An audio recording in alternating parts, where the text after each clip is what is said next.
ನಮಸ್ತೆ ಫ್ರೆಂಡ್ಸ್, ಇಂದಿನ ಈ ಒಂದು ವಿಡಿಯೋದಲ್ಲಿ 5ನೇ ತರಗತಿ ಪಾಠ ಆಧಾರಿತ ಮೌಲ್ಯಾಂಕನದ ಆಧಾರದ ಮೇಲೆ ರಚಿತಗೊಂಡಿರುವಂತಹ ರೂಪಣಾತ್ಮಕ 2 FA2 ಇದರ ಒಂದು ಪ್ರಶ್ನೆ ಪತ್ರಿಕೆ ರಚನೆಯ ಬಗ್ಗೆ ತಿಳಿದುಕೊಳ್ಳೋಣ.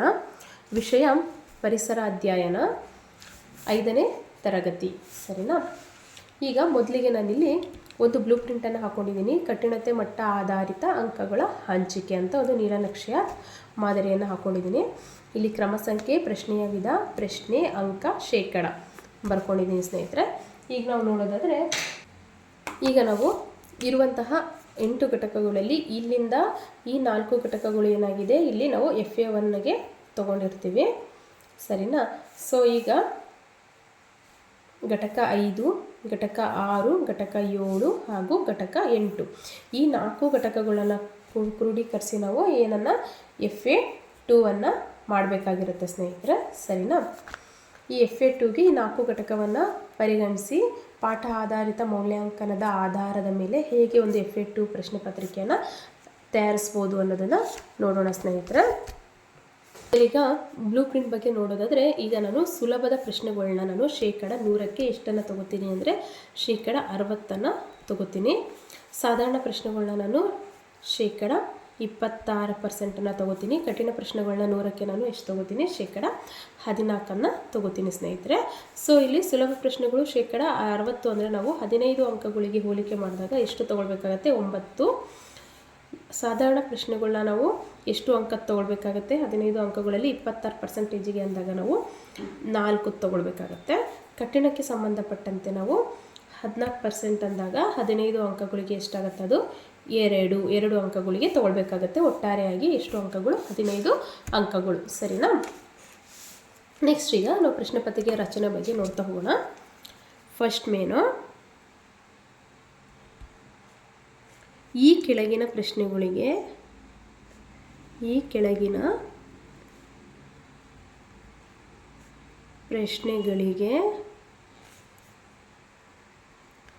ಸರಿಯಾದ ಉತ್ತರಗಳನ್ನು ಆಯ್ಕೆ ಮಾಡಿ. ಎಷ್ಟು? 4 ಪ್ರಶ್ನೆ, ಪ್ರತಿಯೊಂದಕ್ಕೂ 1 ಅಂಕ, ಒಟ್ಟಾರೆ 4 ಅಂಕಗಳು. ಪ್ರಶ್ನೆ 1, ಯಾವುದು ಗಾಳಿಯ ಲಕ್ಷಣಗಳಲ್ಲಿ ಒಂದು? ಆಪ್ಷನ್ಸ್ ನೋಡೋದಾದರೆ, ಗಾಳಿಗೆ ಬಣ್ಣವಿದೆ. ಆಪ್ಷನ್ ಬಿ, ಗಾಳಿಗೆ ರುಚಿ ಇದೆ. ಆಪ್ಷನ್ ಸಿ,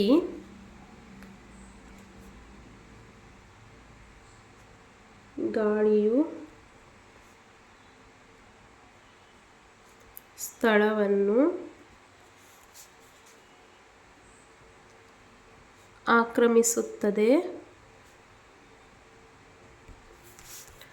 ಆಪ್ಷನ್ ಡಿ, ಗಾಳಿಯು ಸುಲಭವಾಗಿ ಕೊಳೆಯುತ್ತದೆ.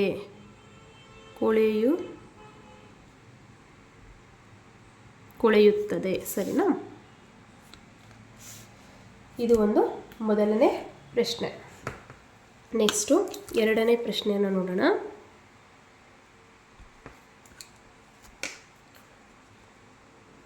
ವಾತಾವರಣದಲ್ಲಿ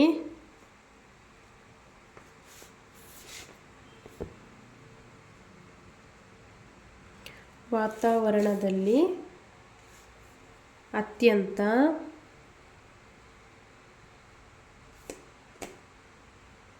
ಕಡಿಮೆ ಇರುವ ಅನಿಲ. ಸರಿನಾ?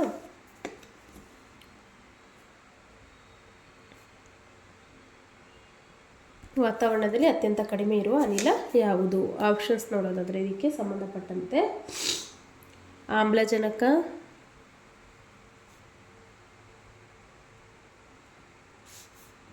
ಬಿ ಇಂಗಾಲದ ಡೈಆಕ್ಸೈಡ್,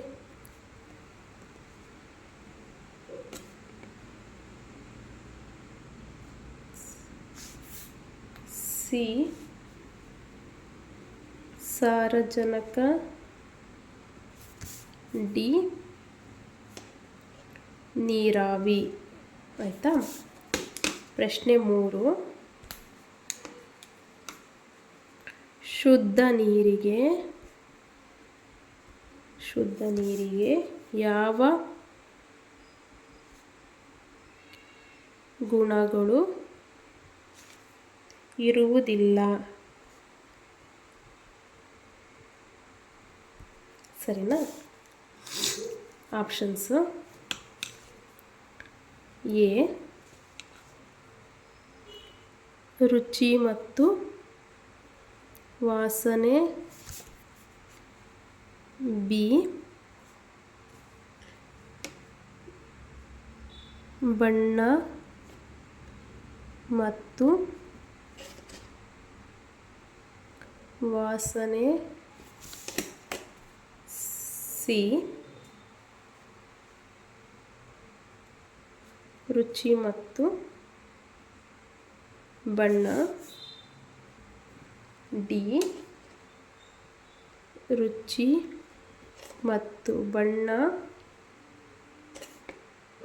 ಆಯಿತಾ. ರುಚಿ ಮತ್ತು ಬಣ್ಣ ಹಾಗೂ ವಾಸನೆ. ರುಚಿ ಮತ್ತು ಬಣ್ಣ ಹಾಗೂ ವಾಸನೆ. ಪ್ರಶ್ನೆ 4, ಕುವೆಂಪು ರವರು ರೈತರನ್ನು ಯಾವ ಹೆಸರಿನಿಂದ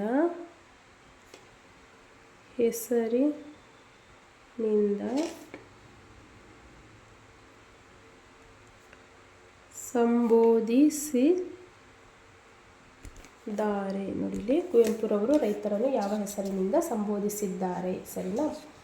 ಆಪ್ಷನ್ಸ್ ನೋಡ್ತೋಗೋಣ. ಎ ಅನ್ನದಾತ, ಬಿ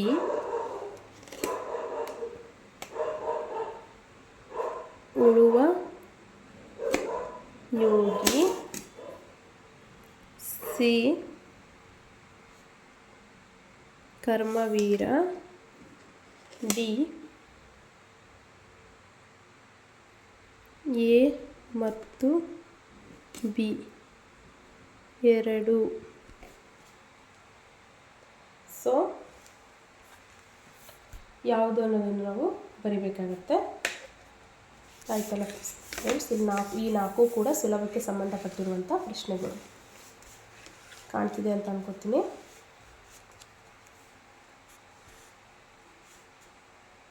ಒಂದು, ಎರಡು, ಮೂರು, ನಾಲ್ಕು, ಈ ನಾಲ್ಕು ಕೂಡ ಸುಲಭಕ್ಕೆ ಸಂಬಂಧಪಟ್ಟಿರುವಂಥ ಪ್ರಶ್ನೆಗಳು. ಕಮೆಂಟ್ಸಲ್ಲಿ ಕೇಳಿದ್ರಿ 5ನೇ ಕ್ಲಾಸಿನ FA2 ಪ್ರಶ್ನೆ ಪತ್ರಿಕೆಯನ್ನು ಹಾಕಿ ಮೇಡಮ್ ಅಂತ. ಸೊ ಅದಕ್ಕೆ ರೆಡಿ ಮಾಡಿ ಹಾಕ್ತಾ ಇದ್ದೀನಿ ಸ್ನೇಹಿತರೆ.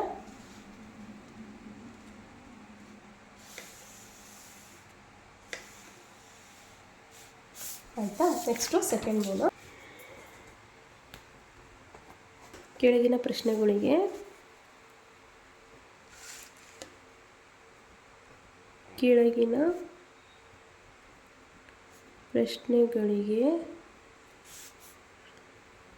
ಸರಿ ಅಥವಾ ತಪ್ಪು ತಿಳಿಸಿ. ಸರಿನಾ? 4 ಪ್ರಶ್ನೆ, ಪ್ರತಿಯೊಂದಕ್ಕೂ 1 ಅಂಕ, ಒಟ್ಟಾರೆ 4 ಅಂಕಗಳು. ಪ್ರಶ್ನೆ 5, ಪ್ರಾಕೃತಿಕ ಸಂಪನ್ಮೂಲಗಳು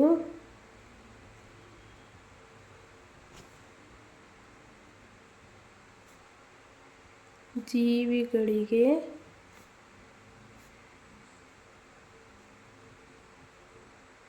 ಉಪಯುಕ್ತವಾಗಿಲ್ಲ.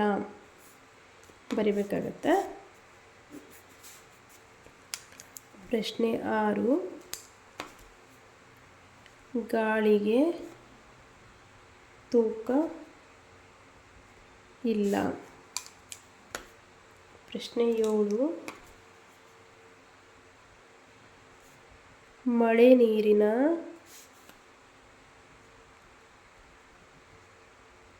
ಸಂಗ್ರಹಣೆ ನೀರಿನ ಉಳಿವಿಗೆ ಸಹಾಯಕ.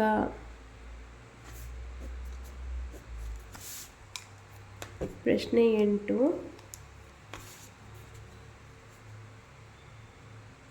ಗೋಧಿ ಒಂದು ಖಾರಿಫ್ ಬೆಳೆ. ಸರಿನಾ? ಈಗ ನೆಕ್ಸ್ಟು ಥರ್ಡ್ ಮೇಲೆ ನೋಡೋಣ.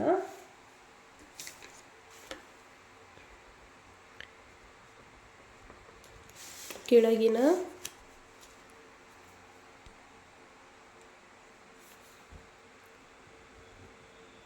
ಪ್ರಶ್ನೆಗಳಿಗೆ ಒಂದು ವಾಕ್ಯದಲ್ಲಿ ಉತ್ತರಿಸಿ. 3 ಪ್ರಶ್ನೆ, ಪ್ರತಿಯೊಂದಕ್ಕೂ 1 ಅಂಕ, ಒಟ್ಟಾರೆ 3 ಅಂಕ. ಪ್ರಶ್ನೆ 9,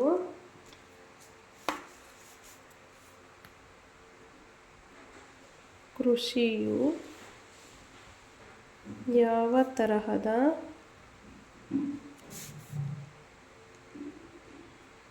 ಉದ್ಯೋಗ? ಪ್ರಶ್ನೆ 10, ಗಾಳಿಯ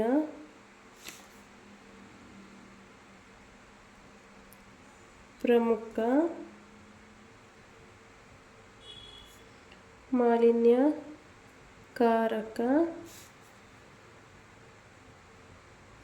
ಗಾಳಿಯ ಪ್ರಮುಖ ಮಾಲಿನ್ಯಕಾರಕಗಳು ಯಾವುವು? ಪ್ರಶ್ನೆ 11, ನೈಸರ್ಗಿಕ ಸಂಪನ್ಮೂಲಗಳು ಎಂದರೇನು? ಸರಿನಾ? ನೆಕ್ಸ್ಟು 4th ಮೇನು, ಕೆಳಗಿನ ಪ್ರಶ್ನೆಗಳಿಗೆ ಪ್ರಶ್ನೆಗಳಿಗೆ 2-3 ವಾಕ್ಯದಲ್ಲಿ ಉತ್ತರಿಸಿ. 2 ಪ್ರಶ್ನೆ 2 ಅಂಕ, ಒಟ್ಟಾರೆ 4 ಅಂಕ. 12,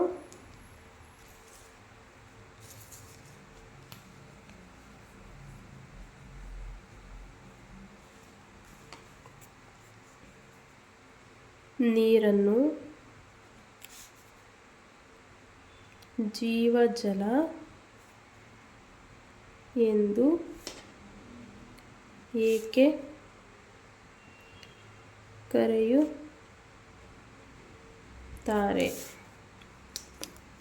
ಪ್ರಶ್ನೆ 13, ಕಾಡುಗಳ ಸಂರಕ್ಷಣೆಗಾಗಿ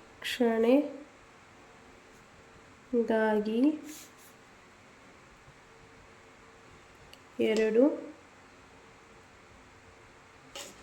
ಮಾರ್ಗಗಳನ್ನು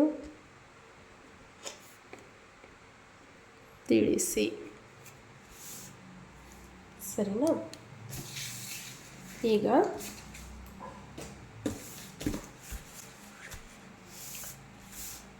ನೋಡಿ ಸ್ನೇಹಿತರೆ, ಈಗ 13 ಪ್ರಶ್ನೆಗಳು. ಈಗ ಸುಲಭ ಪ್ರಶ್ನೆಗಳು ಎಷ್ಟು ತೆಗೆದಿದ್ದೀನಿ ಇದರಲ್ಲಿ? ಇದು 4 ಪ್ರಶ್ನೆ ಸರಿ ಅಥವಾ ತಪ್ಪು, ಇದು 4, ಒಟ್ಟು ಎಷ್ಟಾಯಿತು? 8. ನೆಕ್ಸ್ಟು ಇದರಲ್ಲಿ 1, ಸರಿನಾ? 9 ಸುಲಭ ಪ್ರಶ್ನೆಗಳು. ಇನ್ನು ಉಳಿದ ಕಠಿಣಕ್ಕೆ ಸಂಬಂಧಪಟ್ಟಂತೆ 1 ಕಠಿಣ ಪ್ರಶ್ನೆ, ಸಾಧಾರಣಕ್ಕೆ ಸಂಬಂಧಪಟ್ಟಂತೆ ಎಷ್ಟು ಪ್ರಶ್ನೆ ಆಗುತ್ತೆ? ಸಾಧಾರಣಕ್ಕೆ ಸಂಬಂಧಪಟ್ಟಂತೆ 1, 2 ಇದೊಂದು 3 ಪ್ರಶ್ನೆ, ಸರಿನಾ? 3 ಪ್ರಶ್ನೆ ಇದೊಂದು. 9, 3, 12 + 1 13. ಒಟ್ಟಾರೆ ಎಷ್ಟಾಯ್ತು ಇಲ್ಲಿ? 13 ಪ್ರಶ್ನೆಗಳು. ಈಗ ಈ ಒಂದು ಪ್ರಶ್ನೆ ಪತ್ರಿಕೆಯ ಉತ್ತರವನ್ನು ನೋಡ್ತಾ ಹೋಗೋಣ ಸ್ನೇಹಿತರೆ. ಈ ಒಂದು ಪ್ರಶ್ನೆ ಪತ್ರಿಕೆಯ ಉತ್ತರವನ್ನು, ಮಾದರಿ ಉತ್ತರಗಳನ್ನ ನೋಡ್ತಾ ಹೋಗೋಣ.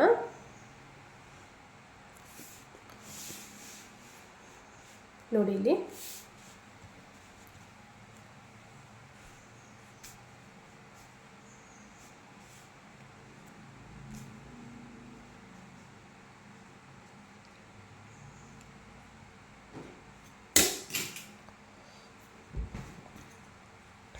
ಈ ಕೆಳಗಿನ ಪ್ರಶ್ನೆಗಳಿಗೆ ಸರಿಯಾದ ಉತ್ತರಗಳನ್ನು ಆಯ್ಕೆ ಮಾಡಿ ಅಂತ ಇದೆ ಅಲ್ವಾ. ಇದಕ್ಕೆ ಯಾವುದು ಗಾಳಿಯ ಲಕ್ಷಣಗಳಲ್ಲಿ ಒಂದು? ಗಾಳಿಗೆ ಬಣ್ಣವಿದೆ, ಗಾಳಿಗೆ ರುಚಿ ಇದೆ, ಗಾಳಿಯು ಸ್ಥಳವನ್ನು ಆಕ್ರಮಿಸುತ್ತದೆ, ಗಾಳಿಯು ಸುಲಭವಾಗಿ ಕೊಳೆಯುತ್ತದೆ. ಇದರಲ್ಲಿ ಆಪ್ಷನ್ಸ್ ನೋಡಿದರೆ ಗಾಳಿಯು ಸ್ಥಳವನ್ನು ಆಕ್ರಮಿಸುತ್ತದೆ, ಇದು ಸರಿ ಆಯಿತಾ. ನೆಕ್ಸ್ಟ್, ವಾತಾವರಣದಲ್ಲಿ ಅತ್ಯಂತ ಕಡಿಮೆ ಇರುವ ಅನಿಲ ಯಾವುದು? ಆಮ್ಲಜನಕ, ಇಂಗಾಲದ ಡೈಆಕ್ಸೈಡ್, ಸಿ ಸಾರಜನಕ, ಡಿ ನೀರಾವಿ. ಯಾವುದು ಬರುತ್ತೆ? ನೀರಾವಿ. ಶುದ್ಧ ನೀರಿಗೆ ಯಾವ ಗುಣಗಳು ಇರುವುದಿಲ್ಲ? ರುಚಿ ಮತ್ತು ವಾಸನೆ, ಬಿ ಬಣ್ಣ ಮತ್ತು ವಾಸನೆ, ಸಿ ರುಚಿ ಮತ್ತು ವಾಸನೆ, ಡಿ ರುಚಿ, ಬಣ್ಣ ಹಾಗೂ ವಾಸನೆ. ಕರೆಕ್ಟಾದ ಉತ್ತರ ಡಿ. ನೆಕ್ಸ್ಟ್, ಕುವೆಂಪುರವರು ರೈತರನ್ನು ಯಾವ ಹೆಸರಿನಿಂದ ಸಂಬೋಧಿಸಿದ್ದಾರೆ? ಎ ಅನ್ನದಾತ, ಬಿ ಉಳುವ Yogi, C Karmaveera, D A ಮತ್ತು ಬಿ ಎರಡು. ಇದಕ್ಕೆ ಉತ್ತರ ಅನ್ನದಾತ, ಎ ಆಯಿತಾ. ಸೆಕೆಂಡ್ ಮೆನು, ಕೆಳಗಿನ ಪ್ರಶ್ನೆಗಳಿಗೆ ಸರಿ ಅಥವಾ ತಪ್ಪು ತಿಳಿಸಿ. 5ನೇ ಪ್ರಶ್ನೆ, ಪ್ರಾಕೃತಿಕ ಸಂಪನ್ಮೂಲಗಳು ಜೀವಿಗಳಿಗೆ ಉಪಯುಕ್ತವಾಗಿಲ್ಲ. ಇದು ತಪ್ಪು, ಸರಿನಾ. ಗಾಳಿಗೆ ತೂಕ ಇಲ್ಲ, ತಪ್ಪು, ಯಾಕಂದರೆ ಗಾಳಿಗೆ ತೂಕ ಇದೆ. ಮಳೆ ನೀರಿನ ಸಂಗ್ರಹಣೆ ನೀರಿನ ಉಳಿವಿಗೆ ಸಹಾಯಕ, ಹೌದು, ಸರಿ. ಗೋಧಿ ಒಂದು ಖಾರಿಫ್ ಬೆಳೆ ಅಲ್ಲ, ತಪ್ಪು, ಸರಿನಾ. ನೆಕ್ಸ್ಟು, ಕೆಳಗಿನ ಪ್ರಶ್ನೆಗಳಿಗೆ ಒಂದು ವಾಕ್ಯದಲ್ಲಿ ಉತ್ತರಿಸಿ. 9ನೇ ಪ್ರಶ್ನೆ, ಕೃಷಿಯು ಯಾವ ತರಹದ ಉದ್ಯೋಗ? ಇದಕ್ಕೆ ಉತ್ತರ ಕೃಷಿಯು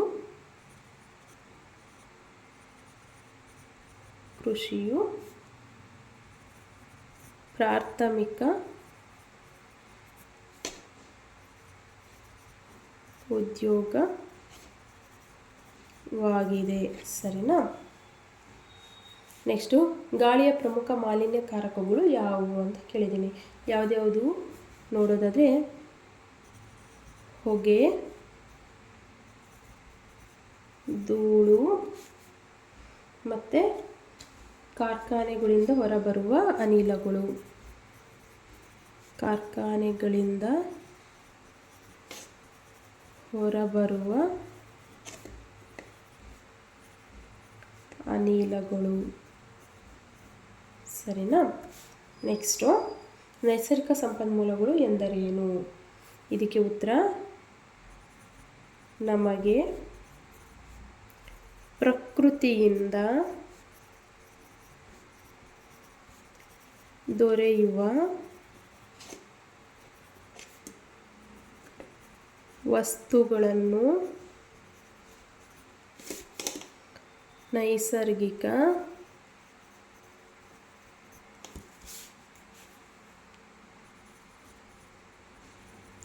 ಸಂಪನ್ಮೂಲಗಳು ಎನ್ನುತ್ತಾರೆ, ಸರಿನಾ. ಪ್ರಶ್ನೆ 12, ನೀರನ್ನು ಜೀವಜಲ ಎಂದು ಏಕೆ ಕರೆಯುತ್ತಾರೆ? ಇದಕ್ಕೆ ಉತ್ತರವನ್ನು ನೋಡೋದಾದರೆ, ನೀರು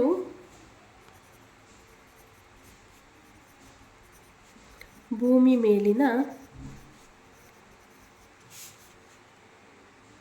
ಎಲ್ಲ ಜೀವಿಗಳಿಗೆ ಅಗತ್ಯವಾಗಿ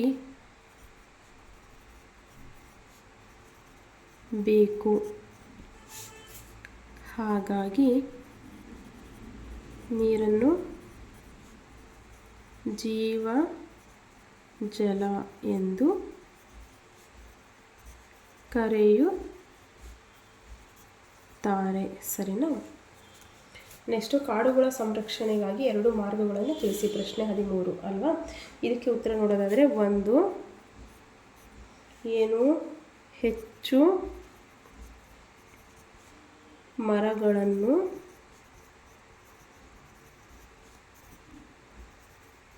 ನೆಡಿ. ಎರಡನೇದು, ಮರಗಳನ್ನು ಕತ್ತರಿಸಬೇಡಿ. ಸರಿನಾ? ಪ್ರಶ್ನೆ ಪತ್ರಿಕೆಗೆ ಮಾದರಿ ಉತ್ತರಗಳನ್ನು ಕೂಡ ನೋಡಿದ್ದೀವಿ ಸ್ನೇಹಿತರೆ. ಈ ಒಂದು ಮಾಹಿತಿ ಇಷ್ಟವಾಗಿದ್ದರೆ ಸಬ್ಸ್ಕ್ರೈಬ್ ಮಾಡ್ಕೊಳ್ಳದೆ ನೋಡ್ತಿರೋರು ದಯಮಾಡಿ ಸಬ್ಸ್ಕ್ರೈಬ್ ಮಾಡ್ಕೊಳ್ಳಿ. ಹಾಗೆ ಲೈಕ್ ಮಾಡೋದ್ರ ಮೂಲಕ ಬೇರೆಯವರಿಗೂ ಕೂಡ ಈ ಒಂದು ವಿಡಿಯೋನ ಶೇರ್ ಮಾಡಿ ಸ್ನೇಹಿತರೆ. ನೋಡಿದ್ರಲ್ಲ, ಧನ್ಯವಾದಗಳು.